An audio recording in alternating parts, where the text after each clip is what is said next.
Huwag na natin patagalan to, Ricky. Asan sila? Oo nga, diretso na. Straight to the point. Kylie, si Mark. Kanina, Magandang hapon po. yeah, kanina sa opening si Ina nagsalita na tungkol Oo.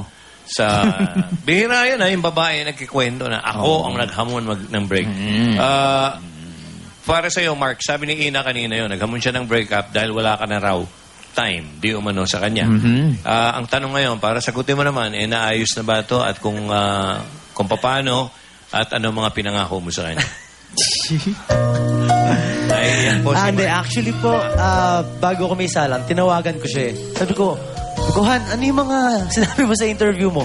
Inalam ko po eh, para alam ko yung sasagot ko. Hindi, pero seryoso po. Sir, talagang nawalan ako ng time for Ina dahil po nag-start yung bago naming soap ni Kylie. Tapos medyo naghahabol kami sa taping. So almost every day kami nagtatrabaho. So pag may chance na magpahinga, natutulog or nagpapahinga na lang po ako sa bahay.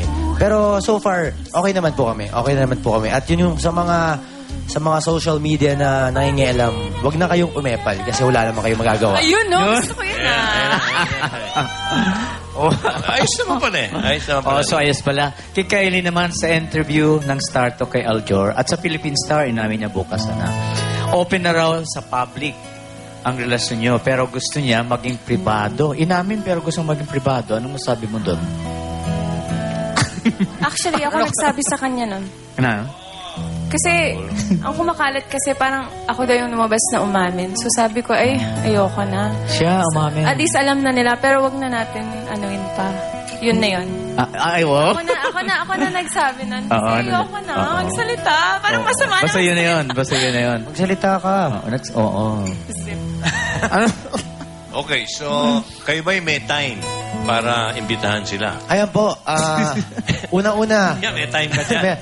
yung dapat po nilang abangan sa Unforgettable, kung paano po gagawin nung pamilya de Ocampo. Hindi yung mga Ito sila, pangyayari. Philip Salvador po, Mr. Philip Salvador, Miss Carmi Martin, Benjamin Alves, Pauline Luna, kung paano nila ididiin si Ana na talagang papalabasin nilang siya yung Baliw. nakapatay sa akin. Na, Tsaka tapos magiging... papalabasin nila na baliw Yes, si Ana. papapasok siya sa mental. Oo. Ganon katindi yung galit nila. So dapat nyo pong abangan yon. Araw-araw po yun. After po ng Eat Bulaga, Unforgettable. GMA Afternoon Prime. Directed Pilit by Direk Kinahamon. Gina Alahar. Di mapantayan. Yun ang GMA Prime. Huwag tayo mo magsalita. Sorry. Porque nung sinabi ko, di na ako Ulit. magsasalita. Meron lang ako sasabihin tungkol sa... So, yung makinig rito, Mark, kayong mga babae, hindi ko maintindihan pag sinasabi nilang wala siyang time sa akin. Alam niyo ba, pag kayo'y nagsama na ng matagal, kailangan din kayo mismo maghiwalay pamisan-misan. Apo. Para Apo. laging may excitement. Para Hindi ma-miss kasi mo. palaging Eh, magkadikit. kahit ano sabihin mong mahal na mahal mo yung isang tao. Yes. Serious to, Apo. Okay.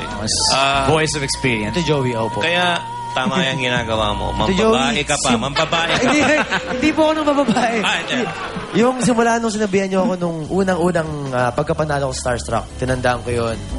Kaya Ito, naniniwala Sinunod ako. mo? Sinunod ko yun. Di mo, ayan, no? Tama, hindi. Kaya, kayo, lalaki man o babae, huwag kayong swapang sa time. Yung time, tandaan nyo, pag nagsama kayo, maganda rin naghihiwalay kayo paminsan-minsan. Yung forced vacation o Yes, separation. yes.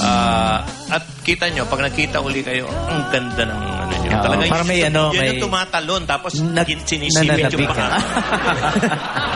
Okay yan. Salamat Okay, din, sa Joey. time. Salamat po. Okay. Importante, yung bawat maikling time na yun, kahit short time, Ay, quality time. quality time. Tama yun. Oh, Oo. it's quality, Okay. Huwag nyo not sayangin ang mga quantity. short time nyo. Okay. Oo.